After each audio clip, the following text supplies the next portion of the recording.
Now, there is an argument to be said that the potential reason for bringing in or accepting more of these people is due to the Europe's birth rate crisis, which is a reality. The EU births have fallen from 3.67 million in 2023, which is a record low, down 5.4% from 2022. The fertility rate has dropped to 1.38 children per woman, far below the 2.1 replacement level. And first-time mothers' average age now is more or less 30 across the EU. In Italy, it's about more or less 31.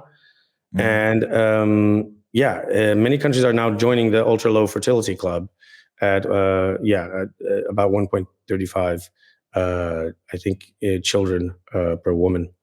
This is a long-term trend that shows steady decline since the 1960s, which is now accelerating. And some argue that, there's this idea like, okay, they're doing this to, the replacement theory, right? Our politicians are doing this to replace the population because there's not enough people. The trouble with this is that most of these people are being brought into the capitals, into the major metropolitan areas, first of all. They have tried to put... That's a big issue. That's another big issue because obviously the infrastructure in most of these places, as you mentioned, just can't maintain. So what ends up happening is you have these shanty towns in the capital cities of where these people are living poorly because they're not being taken care of because there's just no space, and it's a total shit show. At the same time, it's not only that the EU birth rate is in record decline. There's also a shortage of workers in low-paid jobs across Europe, and we see that the job market is flushed down the toilet.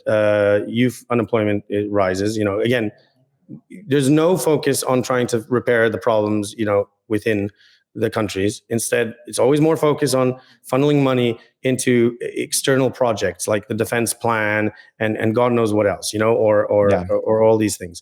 And 1 in 7 EU employees, that's about 14.7%, earn low wages, okay? And as of 2022, it's down from 16.2% in 2018. Youths under 30 are the hardest hit, so more or less 25% of these low-wage earners. Also, 17.1% of female versus 12.6% of male workers are low-wage. There are certain countries where we see these extremes, in particular, Bulgaria, 26.8%, Romania, 23.9%, the lowest in Portugal, 1.8%, and Sweden, 4.1%, Finland, 6.5%. The bottom line is this, right? Europe's low-wage sectors struggle to fill jobs because they pay significantly less than average and offer poor conditions.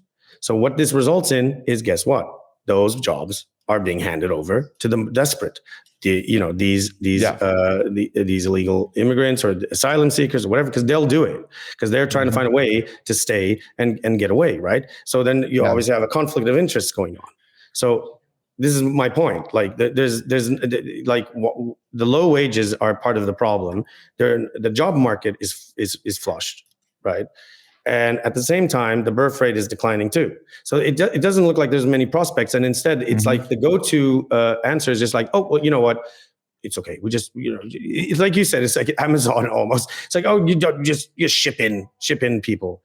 And I think that's a terrible way of looking at things because from a humanitarian perspective, it's like what I said. It's like, why aren't we collectively, why doesn't the EU collectively try to export those things? Well, I'll tell you why they can't, because we don't even have those things. They, as you mentioned, they don't even have those things here to help the most vulnerable and the ones who need it. So that's why they don't export it. Because for them, the bottom line is the bottom dollar. They just want to make a quick buck. So it's always like the military, just fast money. That's how it is with these people. Sorry. And there's a clash between, let's say, people within Europe, let's say low wage earners, and they say, oh, the other people are stealing their jobs or something. And I understand where they're coming from because they are low earners, like their own country isn't looking after them. But then again, for example, when immigrants go to these countries, they're expecting a better life, right? Because they're getting a higher wage. But newsflash, everything is way more expensive in these countries. Rent is more expensive. Exactly. Food is more expensive. the cost of living is way more expensive. And sure, you can send money home, like if you save, but to save, you're going to live very badly, not comfortably. That's for sure. Yeah, quality of life is not good. So my question to all of this is this sustainable? First of all, I think it's pretty obvious that it isn't, and this is part of the reason why now even Starmer and Macron are considering the one in, one out. And now even Germany and other countries are now looking at alternatives for deportation and stuff. And it's just ludicrous. It really is ludicrous because, believe it or not, there are actually good people who came here fleeing from these countries, and qualified people. Like really high skilled qualified people, and but people who they can't get it as well. Yeah. Like, and they can't even get a leg up. They can't. Like they're doctors. working their asses off, and they can't. Let's say, they can't even industry in a speciality or something. And especially in areas which we would actually require, like health, like doctors. But instead of putting them there, they can't. They're like waiters or like toilet cleaners or something, or it's assistants, yeah, exactly. I mean. And it's not just what they can do, but they are skilled people as well. There are skilled people. And that's the thing, is like, if there was a proper system put in place, where you could check these things out and everything. But no, it's just like, again, it's wholesale. It's just like, all the same. Okay, well, treating them all the same. And then there you go.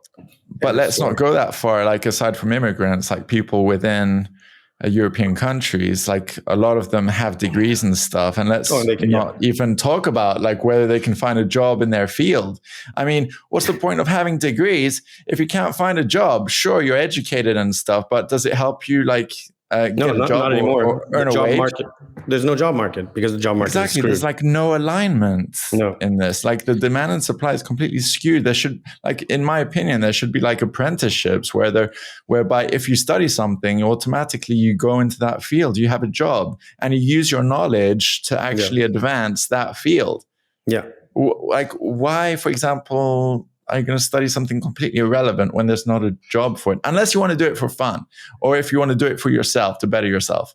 But if you're doing it in mind to get a job, in many cases, the cost of these degrees. I know, degrees man. I have like 3 degrees, two are like masters, and there you go. And actually, you need a master's if you really want to get anywhere, because even a bachelor's doesn't do anything nowadays.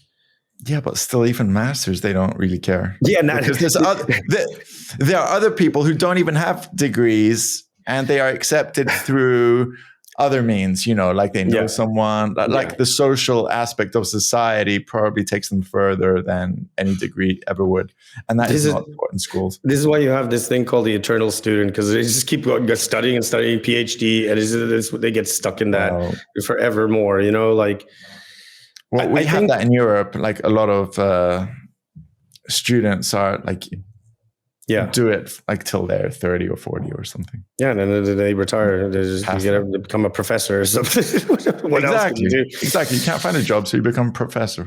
Yeah, I mean, so I think the question is like making a distinct. I think we need to start, and most people need to start making distinction between immigration and immigration policy, because there's obviously European immigration within the Schengen borders within Europe, and that already is also a bit of an issue, because there, as we just mentioned, is like people are struggling to find work and also quality of life. Then there's obviously the economic migrants who are lumped in within asylum seekers, and obviously these more kind of like illegal immigrants, and I think that needs to be looked at more carefully. There needs to be a better system put in place. Obviously, you're going to always get some bad eggs, criminals across the board. Yeah, but I think the great here. Yeah, here you have some comments on X in relation to this. What is all Russian here? Who is it? Macron is no friend of the UK. He is actively facilitating illegal immigration across the channel. He threatened to cut off the UK's electricity supply because we dared to leave the EU. He should get the privilege of a state visit. He should be deported. Okay, so what I wanted to mention is that France has a big illegal immigration problem, or they bring in people and they don't know what to do with them. there's like, I think there's people like living out on the streets, like in different big cities, like Marseille or something, which is on the south, because they come from like North Africa, but then they kind of make their way to Calais, like opposite the UK. And they try to like break in to like these trucks, big like trucks, which go to the UK to like transport goods and things. And they hang on, they clench on underneath, or they try to open the driver's doors or try to break something. And that's not okay. That's not okay. That's not good. It's not a way of doing things. Yeah. Because, Yeah, no, it's not. And this is the problem. And there's just not, the whole immigration has always been just a goddamn mess. I just feel like there's people who should be in that position of like determining the policies who just are completely stupid or incompetent because they don't understand like how to delegate things or relegate stuff properly. And probably also because there's a lack of also competent people in these departments to deal with this. That's why I'm saying that they're looking at everything in a wholesale perspective and categorizing it all in one. And, I wanted to get into the other question is like, why are birth rates in Europe going down? Well, we kind of highlighted it before. Everybody's working their ass off just to pay the bills, just to get through inflation, just to, every mama, every papa, everyone. And so, it's way too expensive to have a family. Like nobody has time. Can't afford to have kids. Most people I know, they don't want to have kids because it's like, well, I don't have the money for that investment. It's an investment. People like until they're 30 or 40, like still live with their parents because they can't afford a house. Yeah. And that also goes into the next question, right? Yeah. Why is there a lack of low-level workforce? Well, because people don't want to work for peanuts. I know cases of like people having internships for more than 1 year unpaid. It's like, what are you doing? That's crazy. It kind of makes sense. Like if people are working their asses off and like putting their time on the line and effort and everything, why do it for free? Why volunteer? Like you're working so hard. Like you deserve to be rewarded. You deserve to live